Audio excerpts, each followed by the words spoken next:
rhetoric being used by politicians, not only to entice voters, but also to kind of attack another political party.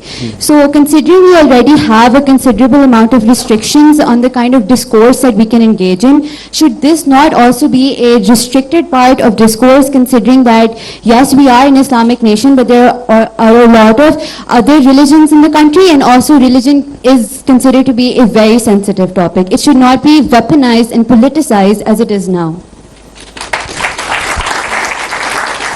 I mean, this one generally deserves a clap. Look, religious, as I was initially referring to my point about the identity. Part of our identity crisis is that we think that we have monopolized the question of identity and it has to take inspiration from the faith of Islam. What sort of Muslim are you? Are you a Ahle Hadith Muslim, or a Brelvi Muslim, or a Ahle Tashi Muslim, or Deobandi Muslim, so on and so forth. All these sub-identities of those sub-sectors of identity creates further confusion. So what is the position of Hindus among us, or Christians among us, or Ahmadis among us, which we by law have divorced them from the main faith? And then how do you bring that inclusiveness into this question of identity, and how do you project, if there is a nation building which he was referring to, and how could you articulate that new branding of Pakistan? Or is it even needed? Is it even required? Or does the rest of the nations have taken that course? Answer to all of these questions is yes. We need to do that. How do we do it? I think so we have to do it in a very wise manner.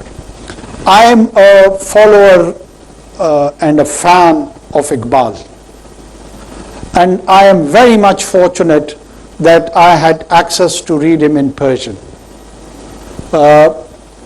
In one of his couplets he says, Guft hikmat ra khuda khaire kasir, that God has declared wisdom as a abundant good. If he gives wisdom to someone, he has bestowed him with abundance good. So whatever we do, we need to do it wisely. When I say we need to do it wisely, I mean the most sacrosanct thing in any society is social order.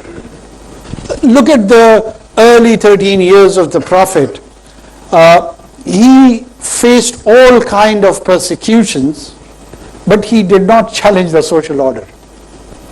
I mean, he was excluded from the society, he was physically attacked, he was challenged on the ideas which he believed were truthful, and the people who were representing, according to him, the falsehood ideas were more dominant. They were part of the group of the oppressors, tyranny, but he did not challenge the social order and sacrosanct status of social order.